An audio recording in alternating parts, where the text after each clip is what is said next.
wabi sabakenya ada papake abdinnya wobon wabi kenya wabi sabakenya ada papake abdinnya wobon wabi kenya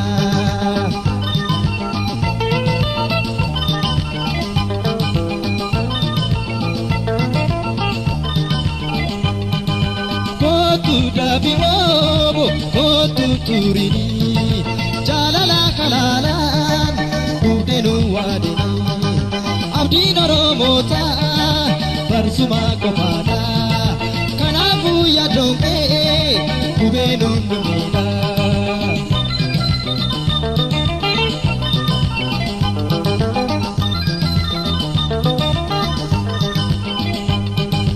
ega yerodu Kadua miti, nato pagana, onaga bateti, alaba saduka, kajiru kiteti, chachaba tuloli, yoni mirkiketi, chachaba tuloli, yoni mirkiketi, socho saki saki, balangkala buhu, rasa sastukasi, ikiyamana buhu.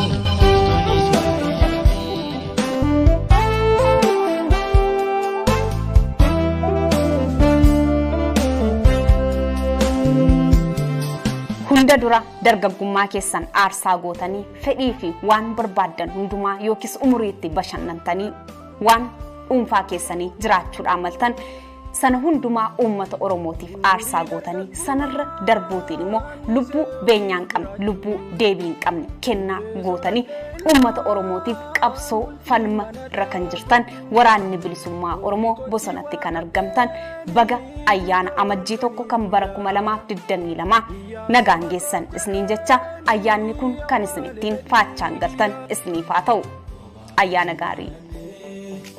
Bila deemu waadaneetu almasirra finee lubbuun itti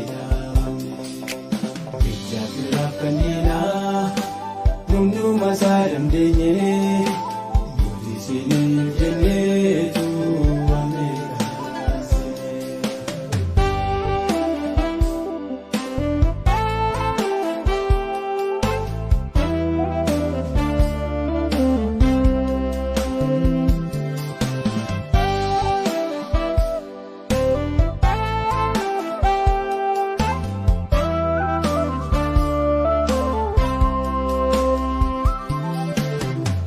Kufafatafi, edise kufati, firafi oladise, sifangale katati, otu manadadabu, balbane bogochu, kabbana sifusuban, ilade gugu. Hashama arkafune daawwattoota fi hordoftoota Keelloo Miidiyaa ilmaan Oromoo ardii kanarra jirtan marti keessan nageenyi keenya bakkuma jirtanitti isnaa qaqqabu guyyaan kun amajjii tokko kan bara 2022 guyyaa waraana bilisummaa Oromooti akkasumas ayyaana bara haaraa yookiis immoo bara jijjiirraa haaraa kan bara 2022 baga nagaan geessan isniin jecha qophii dhimmoota guyyaa amajjii tokko irratti xiyyeeffate sirboota akkasumas immoo ajajaan waraana bilisummaa Oromoo zoonii lixaa Jaalmarroo Dirribaa ammaan dura ayyaana bara 2021 irratti kan dubbatamerraa kan fudhatame isin biraan kan geenyu ta'a turtii gaarii kan isiniin jedhu an Mooneet Badhaasaati.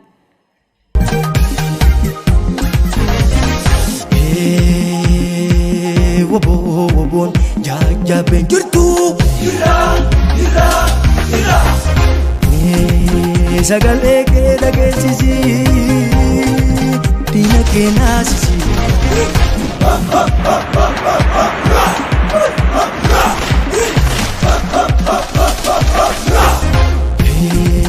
sagale ke dhagee yeroo mana gabbee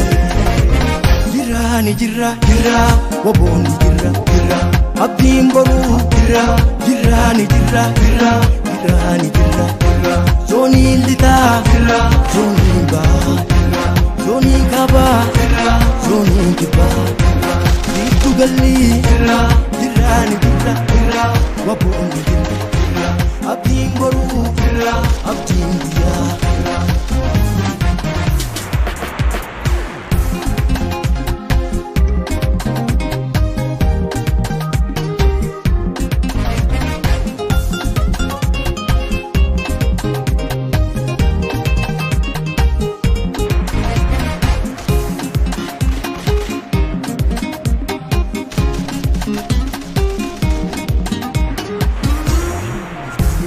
Demna wabon walirre dina rasne olachivne garabavne lagabune lalame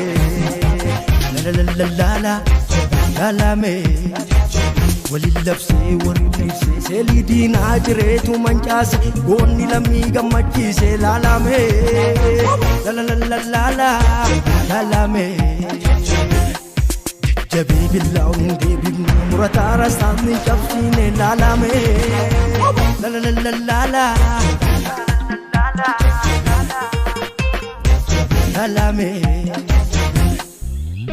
Bahaadhiyaa kaabaa kibbaa guyyaa seena qabeessa amajjii tokko kabajuun seenaa guyyichaa fi irbuu qabsoo waliif haaressanna. Guyyaa kana yaadachuun qabsoo Oromoo fiixaan baasuu fi kutannoo qabaachuu fi akeeka qabsichaa galiin ga'uu fi murannoo horachuun keessatti argama. Waa'ee guyyaa waboo amajjii tokko ilaalchisuun wantoota hubatamuudhaa qaban qindeessinee isin biraan geenya.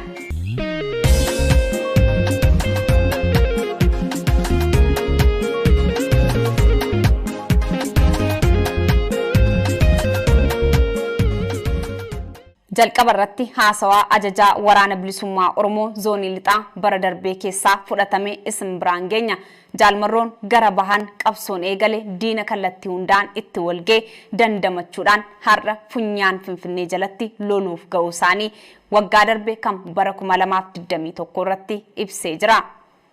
Amajjii tokko guyyaa waraana bilisummaa Oromoo guyyaa waraana bilisummaa Oromoo kajedhamu bara cunqursaa bara roorroon hammaate waraanni bilisummaa Oromoo kallattii hedduutiin keessumaa qabsoo gara bahaa eegale warra Sumaalee waliin Dargii waliin isa qofaa miti sabni Oromoo Oromummaa isaayyuu amma Finfinnee jalatti lolaa jiraachuu keenya beekuu jechuudha. Finfinnee jalatti lolaa jirra. Akkasuma ajajaan waraana bilisummaa Oromoo zoonii lixaa Jaalmarroo Dirribaa akka raaguu yoo jenne yookiis immoo raagaa bara yookiis jaarraa 21ffaa yoo jenne wal nu sobsisiisu maaliifin kana kaase. Itoophiyaa niiraasna raafamuudhaa qabdi yoo raafamuudhaa baatte aannan qammane taati jechuun dubbateetii ture. Har'a Itoophiyaan maal keessatti argamti? Isnu kan taajabdan impaayirri Itoophiyaa raafama guddaa jalatti kufte waraanni bilisummaa Oromoo Finfinnee jalatti lolaatii jira. Kunis waan ajajaan waraana bilisummaa Oromoo zoonii lixaa ammaan dura dubbate keessaadha. Mee daawwannee walitti adeebinu. Ni qabatta? Ni shakkita? Ni qabanna. Shakkiin tokko iyyuu hin jiru. Xiyyaara isaas argiteetta, taankii isaas argiteetta, diishqaa isaas argiteetta. Homaattuu hin ba'u. Kilaashiin jala siqanii lolanii jechuudha. Isammoo beektaa muuxannoo isaatti qabdaa. Ati sanaaf cuuphamteetu baate. Yeroon kun immoo yeroo dhaloota kanaati dibata qabnaa, kakuu qabnaa, ni injifannaa jechuudha. Shakkiin qabnu sanarraa tokkoyyuu. Sanarraa shakkii tokkoyyuu hin qabnu jechuudha. Bifa kamiinuu yoo ta'e Oromoof nuti toluma duuna. Toluma duuna. Isa nu jibbuufis lubbuu laanne, isa nu jaalatuufis lubbuu laanne. Isa nu jaalatu immoo waliinidha lubbuu laanne. Waliinidha lubbuu laanne. Rakkoo sadarkaa kophee ofii nyaatanii qabsaa'uu irra hin jirru nuti galanni uummata Oromoo miiliyoona sanaaf haa ta'u. Isa du'ee nu jiraachise. Kanaaf yoomiyyuu taanaan duuba deebiin hin jiru. Itoophiyaan har'aa raafamaa jirti akka aannanii. Itoophiyaan raafamtu kana ni raafna, raafamuus qabdi. Yoo raafamuu baatte aannan qammane taati. Aannan qammane ajaa'ee ni bada. Akkas taate raafamuun dirqama. Yoo raafamte immoo dhadhaa fi dhama baachi keessaa. Kanaaf nuti raasnee dhadhaa sana baasuu qabna. Daawwattoota fi hordoftoota keenya sirba michuu seenaa tokko isin biraan geenye walitti deebina. Turtii gaarii. Guyyaan kun guyyaa waraana bilisummaa Oromoo amajjii tokko kan bara 2022ti.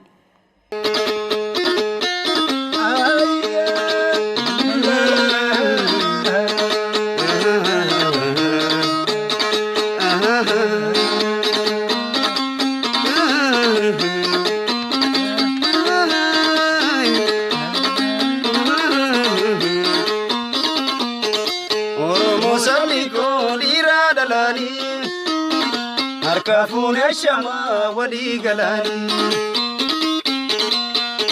dargaggoof shamarran hawwan manguddoon baganuuf jiraatan jiruun waan guddoo baganuuf jiraatan jiruun waan guddoo duula bobbaadhiina meeqarraa hafne galata waboo fi qeerroon as geenye. Irbaata rasaasa warri ta'ee darbee osoo jiraataniif garaan nu aare. Irbaata rasaasa warri ta'ee darbee osoo jiraataniif garaan nu aare.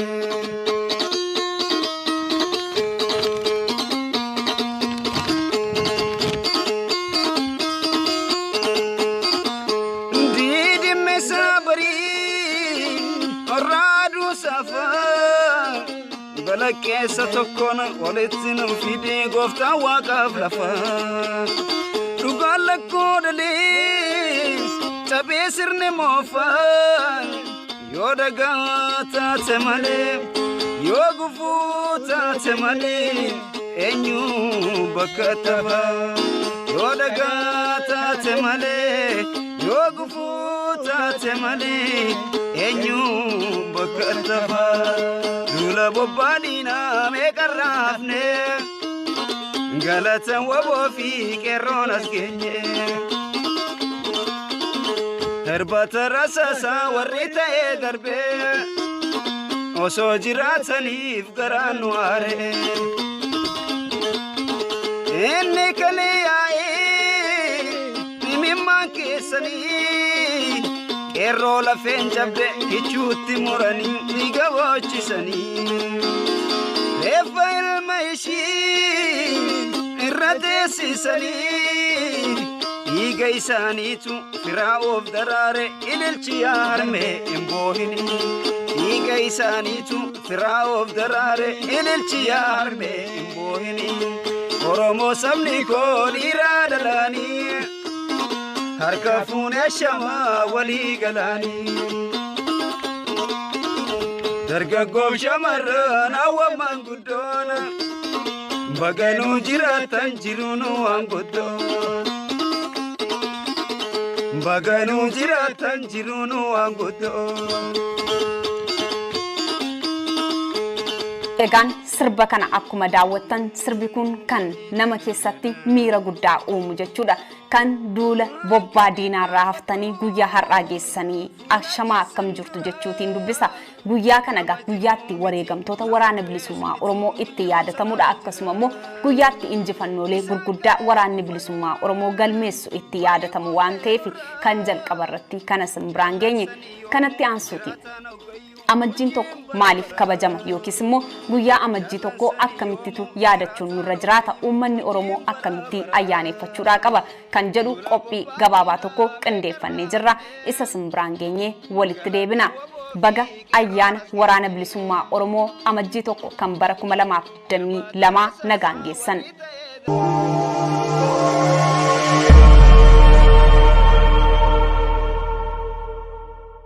Uummanni Oromoo guyyaa garbummaa jalatti kufeerraa kaasee bilisummaa fi walabummaasaa deebifachuuf wareegama lubbuu dararaa fi gidiraa hedduun irra gaheera. Wareegama qabsoo bilisummaa Oromoo keessatti bifa addaan ta'ee jiruun kuusaa seenaa qabsoo Oromoo hoogganoota qabsoo bilisummaa Oromoo bakka tokkotti waliin ba'anii amantaan osoo waliin qoodiin aarsaa kaffalan yaadata. Guyyaan amajjii tokkollee seenaa hoogganoota ABO kan hayyuu duree dhaabichaa Jaal Magarsaa Barii keessatti argamuu fi kaaniin akka wal qabatutu himama. Ragaawwan ta'ee dhageettiin gurraa qabnuun seenaa qabsoo bilisummaa uummattoota addunyaa hedduu yoo ilaallu biyya ijaarrachuuf qabsoo hidhannoo qooda guddaa qaba. Biyyoonni qabsoo hidhannoo malee ijaaraman jiru jedhanii himuun hedduu namatti ulfaata. Qabsoon hidhannoo uummata tokko ijaaree hiriirsuu akkasumas jaarmiyaa fi sabboonummaa uummataa cimsuu fi itichuu keessatti qoodinni qabu guddaadha. Waraanni saba tokko injifannoo sabasaa raggaasisuu, tiksuu, wabii fi gaachana ta'uunsaas hubatamaadha. Kanaaf egaa addi bilisummaa Oromoo qabsoosaa keessatti hidhannoo fayyadamuun diinota sabasaa dhabamsiisee sabasaa jiraachisuuf kutatee onnatee qabsootti kan seene. Qabsoo hidhannoo kana keessatti ammoo miseensota waraana bilisummaa Oromoo qaalii ta'an hedduun aarsaa lubbuu akkuma irbuu seenanitti kaffalaa turan ammas kaffalaatii jiru. Guyyaan wareegamtoonni waraana bilisummaa Oromoo fi wareegamtoonni qabsoo bilisummaa Oromoo itti yaadataman guyyaa amajjii tokko guyyaa waraana bilisummaa Oromoo jedhamee seenaa adda bilisummaa Oromoo keessatti galmee irratti ol ba'ee kahame. ABO'n kabajaa amajjii tokko qajeelchee miijjanee ol kaa'e kun dhaabichaaf miseensa isaa cina taruun guutuu hawaasa Oromoo biratti yaadannoo addaa taasifamuun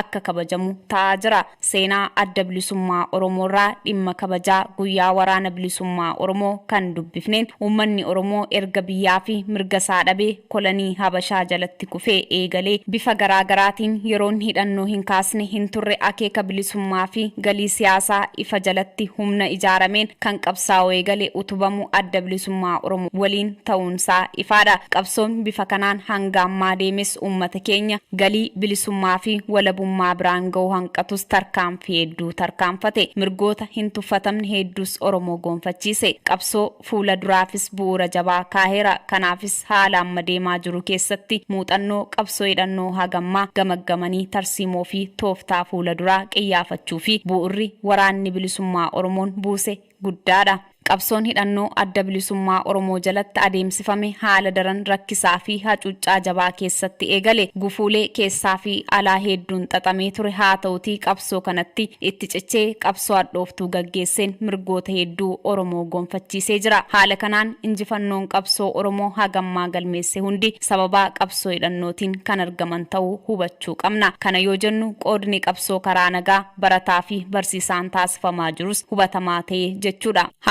Ulfaatoo uummanni Oromoo keessumattuu waggoottan 3 as keessatti keessa darbaa jiru hedduu dadhabsiisaa fi hedduu ulfaataatii ture. Haa ta'uyyuu malee uummanni Oromoo haalota kana keessatti qawwee qofti fala akka ta'e itti amanuutiin waraanasaa waraana bilisummaa Oromoo yeroo inni jabeessu argaatii jirra. Uummanni keenya kuma hedduudhaan lakkaawamanis wareegamatti baasanii jiru. Maatiin kuma hedduutiin itti diigame, qabeenyi hedduu itti dhabamee fi qabsaa'onni hedduun itti dararaman ta'uunsaas ifaadha. Wareegama kanneen alatti bu'aan argamuu fi sadarkaan dammaqiinsi uummanni keenya har'a ga'e fiduun kun hojii ulfaataatii ture. Keessumattuu waggoottan 3 darban keessatti yeroo haalli ulfaataa jijjiirama dhufe jechuun hunduu dubbatu keessatti waraanni bilisummaa Oromoo cichoominaanii diina alaaf keessaa hundaa dandamachuun yeroon kun yerootti miiraan deeman akka hin taane akkasumas galmi qabsoo bilisummaa uummata Oromoo hin geenye jechuutiin cichoominaan bosona keessatti hafan. Yeroo sana keessatti uummata haala yookiis immoo kaayyoo hafaniif hubachiisuun hedduu ulfaataa ta'us yeroo ammaa kana uummanni wajjin hiriiree yerootti argamurra gahanii jiru. Gaaffiin Oromoo gaaffii haqaa ta'uunii fi gaaffiin waraanni bilisummaa Oromoo gaafatus gaaffii uummata Oromoo ta'uu ajandaa siyaasaa gaanfa Afrikaa keessa seensisuu kan danda'e sababaa qabsoo hidhannootiin ta'uun beekamaadha. Dagaaginni sabboonummaa Oromoo har'a mul'atuu fi dhimmi Oromoo beekumsi naannoo fi addunyaa keessatti horates bu'aa qabsoo hidhannoo wareegama ilmaan Oromoo hedduudhaan argame ta'uun falmisiisaa akka hin taane ifaadha. Mirgi hiree murteeffannaa uummataa har'a diinni yoo xinnaate waraqaa irratti heera biyyaa jedhamu keessatti kaa'ee beekuu fi dirqamee bu'aa qabsoon Oromoo hidhannoodhaan argamsiise keessaa isa tokkodha. Kana keessatti afaan Oromoo guddisuu, aadaa Oromoo kabachiisuu fi eenyummaa Oromoo cimsanii gadhaabu keessatti shoora olaanaa taphatanii jiru. Afaan ittiin baratamuu fi hojii mootummaa ittiin hojjetamu ta'uu danda'uun injifannoo galmeeffame keessaa tokkodha. Kaatooti waraanni bilisummaa Oromoo bosona keessa jiraachuun kabajaa Oromootti horuunsaa ifaadha. Kunis kanarra ilmaan Oromoo miiliyoonaan lakkaa'aman itti baratan, hojjetan, barreessanii fi ittiin boonan ta'ee argamee jira. Afaan Oromoo kun haala akkan rakkisaa ta'e keessatti dirree qabsoo hidhannoo keessatti kan dagaagee fi kan guddate ture. Yeroo ammaa kanas bakka waraanni bilisummaa Oromoo faannisaa ejjete eenyummaa Oromummaa dagaagsuu fi afaan Oromoo guddisuu, aadaa duudhaalee ganamaa sana deebisuu irratti irra guddaan hojjetaatii jiru. Oromiyaan akka biyyaatti, Oromoon akka sabaatti kabajamee bulchiinsa mataasaa qabaachuufis sodaa diinni waraana bilisummaa Oromoo irraa qabuun ta'uun ifaadha. Waboon injifannoolee gurguddaa galmeessee fi bilisummaa saba Oromoof jecha falmaadhaa gochaa ture. Ammas falmaadhaatti jira. Har'allee gootowwan keenya guyyuu diina kuffisaa kufaa kan jiran. Kanaaf guyyaa waraana bilisummaa Oromoo amajjii 1 kabajaa ulfinaa fi guyyaa injifannoo ta'uun yaadatamee kan ooludha. Amajjiin 1 guyyaa waraana bilisummaa Oromoo ta'ee akka kabajamuuf kan murteesse addi bilisummaa Oromoo sababaa malee akka hin taane seenaan ni era. Bara 1978 walakkeessarraa kaasee hanga dhuma 1979tti ABO'n haala akkana rakkisaa keessa kan ture. Yeroon kun yeroo lolli Soomaaliyaa fi Itoophiyaa dhumate waraanni Ziyaad Baarree ari'amee bahee mootummaan dargii humna ABO kan reefuu ijaaramaa jiru dhabamsiisuu fi duula walirraa hin cinne itti bobbaasee ture. Waraanni bilisummaa Oromoo Baalee, Arsii fi Harargee keessatti duula kana ofirraa deebisuu fi lola ciccimaa seenee ture. Qunnamtiinsaa addaan citanii kan faca'an yoo ta'u yaaddoo guddaa yeroosii kan turedha. Qabsoon haqaa yoomuu waan injifatuu fi gootonni waraana bilisummaa Oromoo duula dargii ofirraa deebisanii amajjii 1 bara 1980 walitti dhufanii ayyaana guddaa ayyaaneffatan. Bara 1980 irraa kaasee guyyaan waraana bilisummaa Oromoo barabaraan guyyaa waboo fi guyyaa injifannoo ta'ee kabajamaa jechuun labsatan. Akeeki amajjii 1 itti kabajamus injifannoo qabsoo hidhannoon argaman yaadachuu fi waraana bilisummaa Oromoo cimsuuf waadaa haaromfachuu, hawwii Oromoon humna waraana jabaa ijaarratuuni injifannoo karaa waraanaa argamsiisuun bilisummaasaa bira ga'uu jabeessuudhaaf sabboonummaa Oromummaa ijaaruu, tokkummaa Oromoo cimsuun Oromoo humna jabaatti jijjiiruu fi waboo bakka jirutti hamilee kennuu fi ilmaan Oromoo mooraa diinaa keessa jiran akka of beekanii qawwee isaanii diinatti galagalchuun Oromoo humneessuuf hojjetan jajjabeessuudhaafdha. Yeroo ammaa kanas mooraa diinaa keessatti ilmaan Oromoo hedduun qawwee diinaa baatanii kan jiran. Amajjii 1 kana keessa yeroo mooraa diinaa keessaa gallakkisanii gara qabsoo bilisummaa Oromootti fuula naanneffatan akka ta'u yaadachiisuu feena. Waraanni bilisummaa Oromoo fincila diddaa kolonii diddaa gabrummaa, mirga abbaa biyyummaa fi mirga hiree ofii murteeffachuu Oromoo fi lubbuu isaanii dabarsanii kennan. Wareegamni isaanii gatii malee akka karaatti nafne wal barsiisuudhaaf amajjiin 1 kan kabajamu. Kaayyoo ABO kan waboon ittiin diina kuffisee kufaa jiru kana bakkaan ga'uu fi dhaloonni ammaaf booru waadaasaa yerootti haaromfatudha jedhama. Gootummaadhaan akka qabsootti jiru jabeessuu fi itti fufuudhaafis kan wal yaadachiisamu guyyaa amajjii 1ti. Qabsaa'ota Oromoo bakka adda addaa jiran mana hidhaa, bosona keessa bobbaa diinaa jalaa fi biyyaan baa jiran akka wal cimsanii waraana bilisummaa Oromoo cinaa hiriiruun tapha siyaasaa bifa hundaa jabeessanii dhaammachuu fi barri haaraa bara injifannoo bilisummaa gammachuu quufaa fi milkii uummata Oromoof akka ta'u hawwii kan ittiin dabarfatanii ayyaaneffatanii oolan kabajaa ayyaana amajjii 1dha. Amajjii 1 guyyaa waraanni bilisummaa Oromoo ta'u wal barsiisudha. Wareegama waboon baasaa turee fi itti jiru haala ulfaataa keessatti waboon qabsoosaa gaggeessaa qabsoo Oromoo baatee har'aan ga'u wal hubachiisuun qabsoo hadhooftuu kanatti firii gochuuf Oromoo mararraa waan eegamu mari'achuudhaaf waboon akkaataatti gargaaranii waraana cimaa taasisuu danda'amu irratti wal mari'achuu, wal gorsuu, waan waraanni bilisummaa Oromoof gumaachame walitti qabanii waraana bilisummaa Oromoof erguun gargaaruudhaan darba jechuudha. Amajjiin 1 akka wal amantaa fi walitti dhiyeenyaan muddee 31 halkan walakkeessa sa'a 12 irratti duungoo qabsiisuun kabajaa waraana bilisummaa Oromoo qabamuu fi injifannoonni galmeesse dhaadheessuu fi gammachuu ibsachuu, faaruu alaabaa Oromoo kana bakkaa bakkatti akka faarfamu walii dabarsuu fi faarfachuudhaan kabaja kabajamuudha qaba amajjiin tokko guyyaa waraana bilisummaa Oromoo jechuudha. Kunis egaa kan baratame seenaa ammaan dura adda bilisummaa Oromootiin galmaa'ee kan dhimma itti ba'amaa ture guyyaa amajjii tokko hawaasni Oromoo biyyoota adda addaa keessaa guyyaa kana bifa hawwataa ta'ee fi kutannoo fi murannoo qabuun akka kabajamudha kan himamu. Guyyaa waraana bilisummaa Oromoo kana aarsaawwan qabsoo bilisummaa Oromoof baafaman maraa itti yaadatamu ta'uusaas ni himna. Kunis aarsaa waraana bilisummaa Oromoo dirree qabsoo hidhannoo irratti baasaa turee fi baasaa jiru irratti dabalee aarsaa qeerroon bilisummaa Oromoo kaffalaa jiruu fi kan maatiiwwan qabsoo bilisummaa Oromoo bakka adda addaaf haala adda addaa keessatti kaffalan kan itti yaadatamu ta'uusaati kan qubas hin qabsiisnu. Guyyaan kabajamaan kun hawaasa Oromoo alaaf keessa jiraatan maraa biratti miira addaan kabajamuudha qabaan dhaamsa keenyadha. Daawwattoota fi hordoftoota Keelloo Miidiyaa walitti deebinee jirra. Egaa waan qindeeffanne kanarraati kan hubatamuudha qabu guyyaa har'aa kana amajjii tokko guyyaatti irbuu haaromfatan yookiis immoo bakkuma jiranirraa kallattiidhaan guyyaatti waraana bilisummaa Oromoo waraana isaa Oromoon itti jabeeffatu akka ta'e ijoo dubbichaa keessa kan jirudha. Kanaaf ilmaan Oromoo bakka jiru hundumaati ayyaana kana immoo akkamittidha kabajuudhaa qaba kan jedhu kan of keessatti haammate ture. Kanatti aansuutiin sirba artistii qabsooftuu guca qabsoo bilisummaa Oromoo akkasumas immoo aartiidhaan dubbattee aartiidhaan weellistee sochoosaa kan turte artist Ilfinash Qannoo qawwee malee maaltu bilisa nu baasaa kan jechuudhaan weellistee simbiraan geenya ammas irra deebi'uudhaan baga amajjii tokko kan bara 2022 nagaan geessan. Ayyaanni kun kan bilisummaa kan uummanni Oromoo biyya isaa nagaa fi tasgabbii qabdu Oromiyaa dacheen badhaatu kun kan dhiigni irratti dhangala'uun dhaabbatu biyya nagaaf tasgabbii waaraa argatte Oromiyaa walabaa fi bilisaa akka nuuf ta'u gamanumaan isinii hawwina. Ayyaana gaarii.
daawwattootaa fi hordoftoota Keelloo Miidiyaa qophiin amajjii tokko wal qabsiisuun qopheessinee isin biraan gahaa turre kana gammaati. Ayyaanni bara 2022 amajjiin tokko qabsaa'ota bilisummaa akkasumas immoo jaallattoota qabsoo bilisummaa Oromoo marti keessan baga ayyaana kana nagaan geessan isiniin jecha yerootti Oromoon gamtoomee tokkummaasaa jabeeffatee qabsoo bilisummaasaa dibaabee tokko jalatti taaligamee hoggansa tokko jalatti taaligamee adeemu nuufaa ta'u jecha barri 2022 bara bilisummaa bara Oromiyaan nagaaf tasgabbii biyya walabaa fi bilisaa itti taatu nuufaa ta'u ayyaana gaarii.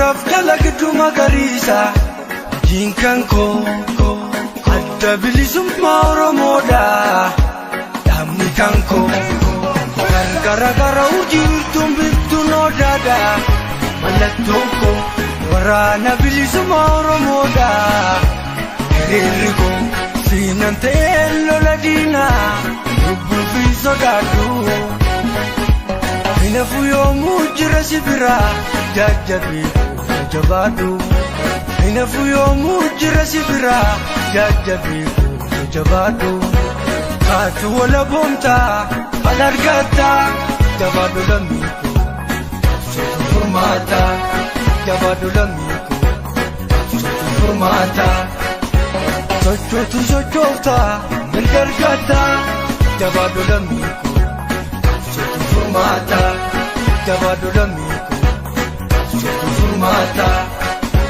kaatu wala boonta ifargata jabadu lamiiko sotu furmaata jabadu lamiiko sotu furmaata kaatu wala boonta mirgargata jabadu lamiiko sotu furmaata jabadu lamiiko sotu furmaata kaatu wala boonta ofna bolchita jabadu lamiiko sotu furmaata jabadu lamiiko sotu furmaata jabadu lamiiko sotu furmaata jabadu lamiiko sotu furmaata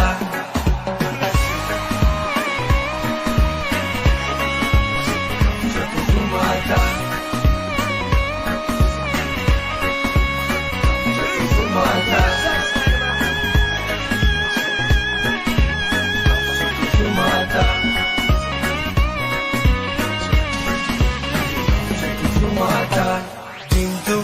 kalaqtu magariisa jinkan ko adda bilisummaa Oromoodha dhamni kan ko gargara urjiirtuun bittuun odaadha mallattoon ko waraana bilisummaa Oromoodha hiriirri ko siinan ta'een lola diinaa lubbuu fi sodaadhu hinafu yoomuu jira sibira jajjabii jabadu hinafu yoomuu jira sibira jajjabii jabadu kaatu wala boonta alargata jabadu lamiiko sotu furmaata jabadu lamiiko sotu furmaata sochootu sochoofta mirgargata jabadu lamiiko sotu furmaata jabadu lamiiko sotu furmaata kaatu wala boonta ifargata jabadu lamiiko sotu furmaata jabadu lamiiko sotu furmaata kaatu wala boonta mirgargata jabadu lamiiko sotu furmaata jabadu lamiiko sotu furmaata kaatu wala boonta ofna bulchita jabadu lamiiko sotu furmaata jabadu lamiiko sotu furmaata jabadu lamiiko sotu furmaata jabadu lamiiko sotu furmaata